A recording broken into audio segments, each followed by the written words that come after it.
Hello, BookTube, and welcome to Poetry Thursday. This is a little informal thing on some channels on BookTube where we read poetry on Thursdays. Nothing usually more than that. Usually it's just a booktuber with all the best intentions in the world simply reading you a poem on Thursday because poetry is so underrepresented on BookTube. I, of course, made a bigger deal out of it than that. I made a melodrama out of it, and then to top that off, I made an ongoing melodrama about it, where I am not just reading you a poem. Of course, I'm never just going to do that. I've long since resigned myself to the fact that I'm not going to just read you anything. I'm going to read you things and comment on them. I am a critic, after all. But also that I'm going to turn it into a psychodrama with multiple arcs and whatnot. Because instead of just picking a poem, I settled in 2023 on reading in order this book, 20th Century American Poetry. Big, heavy anthology that I found that is really well done. It's really well put together. And it goes chronologically for 20th century American poetry, which has always been my shorthand for bad poetry. in 20th century American poetry is when poetry died as a viable genre, as a genre that a normal person could say, well, I'll go to the bookstore and maybe I'll get a new history of the American Revolution or, the Raj. And maybe I'll check out, there's a new book on polar bears. And of course I'll want to look at the newest volumes of poetry. Nobody does that anymore. No normal reader does that anymore. It is very much a gated community, and the gates have spikes on them. The people inside that gated community hate readers. And the stuff that is produced in that gated community is garbage. Unreadable, entirely self-indulgent, formless, shapeless garbage. And that started in the American poetry scene of the 20th century. It started in 1956, or rather was codified then. There were all sorts of movements along those lines that we've already seen in this anthology, as we have broached the modernist era and the imagist era, where you've got any kind of ist at the end of a school in poetry is always going to be bad news. It's in the 20th century in America that suddenly the idea was that poetry doesn't have to have any kind of form or structure or scansion. It doesn't have to require, in other words, any work. It just has to require a pose, a posture. Are you a poet? Are you calling this thing that you've just given me a poem?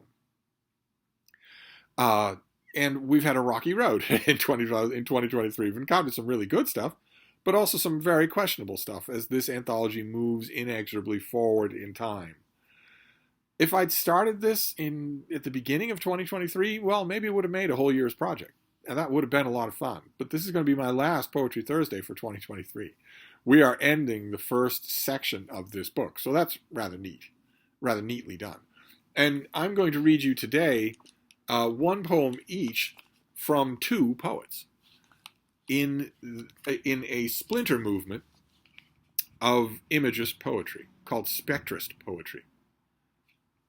Where the idea was that the thematic heart of the poem is a block of pure inspiration, and all approaches to it, especially the approach of the reader's gaze, are light, hitting it and refracting out in brilliant but unpredictable colors.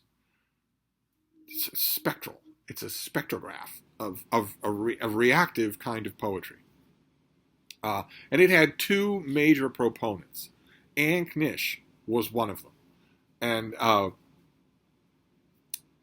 going to read you her poem first. Her colleague was Emmanuel Morgan. In 1916, they came out with a book called Spectra that was their lyrical ballads. It was their shot across the bow of the poetry establishment. So I'm going to read you Anne Knish's poem, which is called Opus 181, because the Spectrists didn't title their poems. They thought them more along the lines of musical compositions, so they gave them opus numbers. This is opus number 1 from Anne Knish. Skeptical cat, calm your eye and come to me.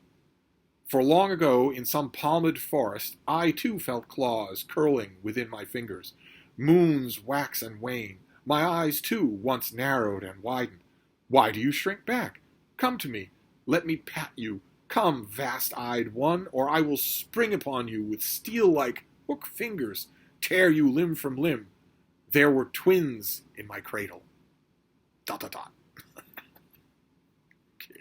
And then we'll read a poem. This is Opus 15 from Emmanuel Morgan. Despair comes when all comedy is tame, and there is left no tragedy in any name. When the round and wounded breathing of a love upon the breast is not so glad a sheathing as an old brown vest.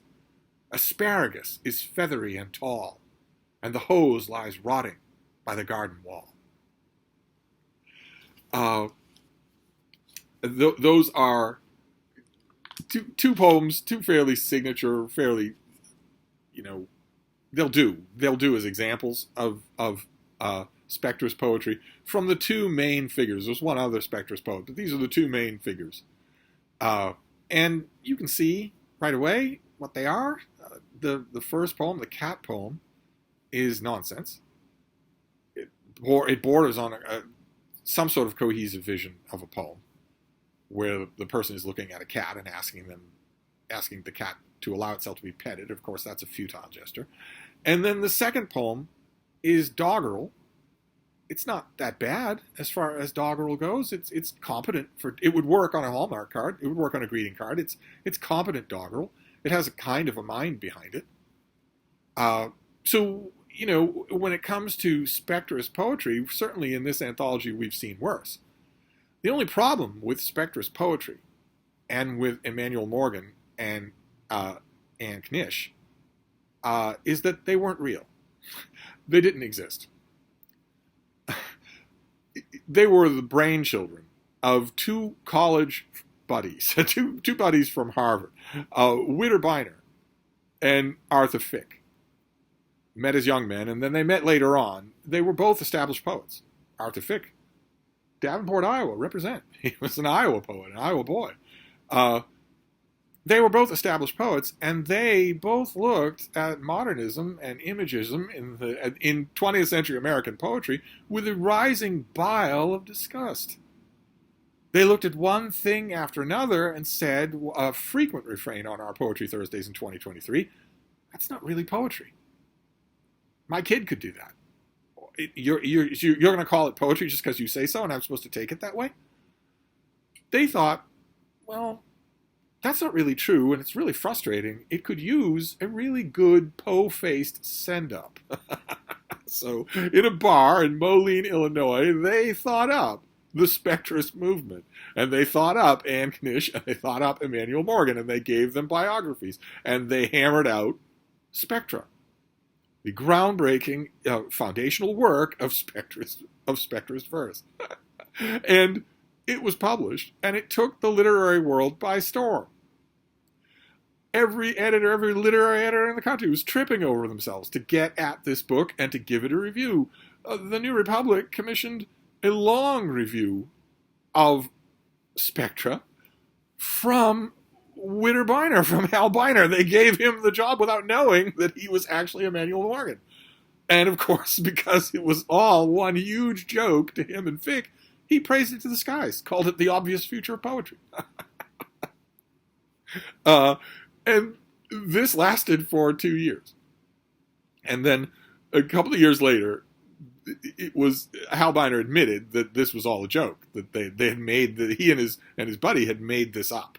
They'd made up the poems, they'd made up the poets, they'd made up the whole, they wrote a manifesto, of course. Spectra begins with a manifesto. They made all that up. It was nothing at all. And the lit chat world, the book chat world, had fun with that for years. Well into the 20s, people were still talking about Spectrist poetry and making wise, knowing cracks about it. And Bynner and Fick went on. They kept up the Poe-faced little routine. They would occasionally issue solemn bulletins about the ongoing life stories of Morgan and Knish, in eventually ending up in solemnly informing the reading public of how each of those poets died. And bless their hearts, the editors of this book thought it would be a fun idea to put some of their poems in here and comment on it. The only problem being that they missed the larger point in the same way that all of that book chatter did from 1918 on into the 20s. And then it all faded away. The larger commentary, most of it, there was one Boston periodical that did get the importance of it, but everybody else that I can remember missed the point. And unfortunately, our editors missed the point too.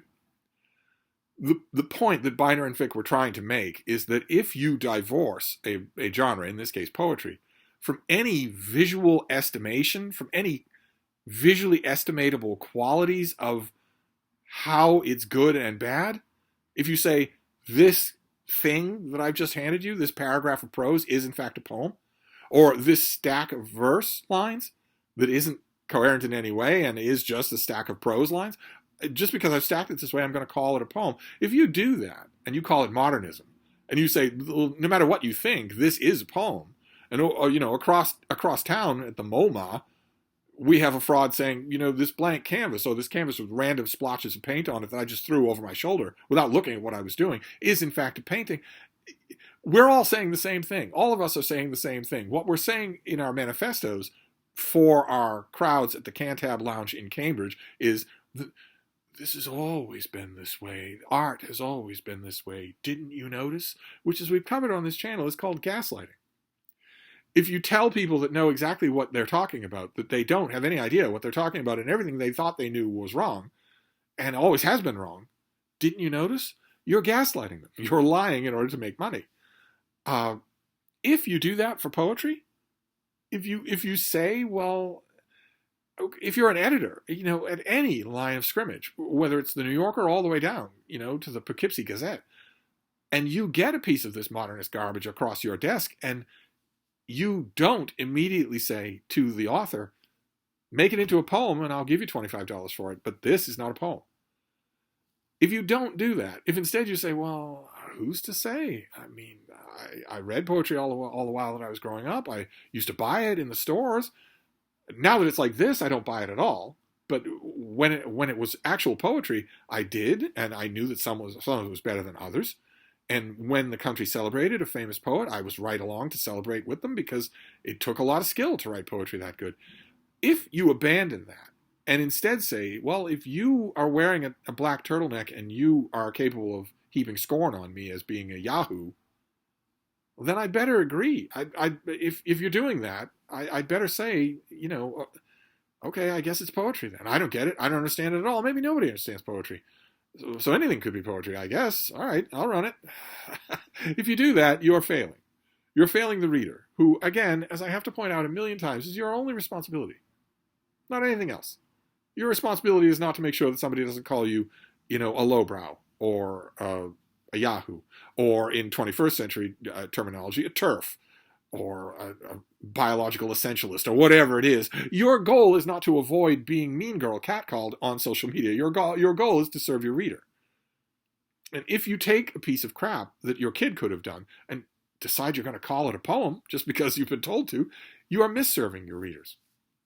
That is the bulk of what 20th century American poetry does. And Biner and Fick thought to send that up. And you would think that having successfully done that, the editors who print this stuff or talk about it or write about it, there's been at least one book on this hoax, would get it, that they would get the point. And maybe their future anthologies would look very different. But no. Instead, the garbage is right alongside this stuff that was intentionally meant to show that the emperor has no clothes. That when you divorce a genre from talent at executing that genre, you open the door to frauds and charlatans. It isn't dodgy provenance or improperly sourced original paper or ink that almost always exposes literary frauds. It's the lack of quality. It's the lack of quality that almost always exposes literary frauds. Now, you didn't have a lack of quality here that wasn't conscious. Both of these men could write much better verse than they did in Spectra. That was part of the joke. But for instance, over the centuries, Shakespeare forgeries have almost people who are forging the works of Shakespeare, not Shakespeare documents. People forging the works of Shakespeare almost always caught eventually by the lack of quality, the difference between Shakespeare and themselves. John Dryden used to turn out pitch perfect mockeries of the poetic frauds of his day. Specifically because his talent so encompassed theirs. It's always the differential in talent that's going to do it. And if you take that away, if you say, well, nowadays, if you tell me that it's a poem and you have a withering attitude and you've got enough of a fan base so that I'll feel stupid if I say, no, it's not, well, then I won't say that. I'll run it instead and I'll anthologize it. If you open the door like that, you're going to be swamped with stacked E.E. Cummings garbage. And you're not going to have anybody to blame but yourself, especially if you had such a perfect warning sounded for you as the Spectrist movement was in 20th century American poetry. If 20th century American poetry could have that happen to it, have all the critical yard dogs yap in unison in praise of this garbage, and then have it revealed and not change their ways, then 1956 was bound to happen. it's my shorter point here. So that's another very contentious Poetry Thursday. None of the other Poetry Thursdays are contentious. I urge you to go to them for the balm of poetry. You bring a balm around a baby? I urge you to go to them for nice, calm contemplation of lovely poems. There you go. Because you're not going to get that here. But fortunately, this is it for this year. We got through the first section of 20th century American poetry. So we didn't actually get to 1956 or to any of the absolute rank flybone nonsense that is coming in this anthology. I don't know. I haven't looked ahead, but I'm guaranteeing it's in there. I'm guaranteeing that the editors of this anthology did not learn the lesson that was cooked up for them in Moline, Illinois. They did not learn that lesson. They should have. That lesson is not that occasionally a couple of enterprising, smart guys can get one over on the literary establishment. The lesson was that if you intentionally adopt a lack of standards that makes a fraud indistinguishable from the so-called real thing, you're going to be up to your eyeballs in frauds. it's the way of it, no matter what, no matter where you are.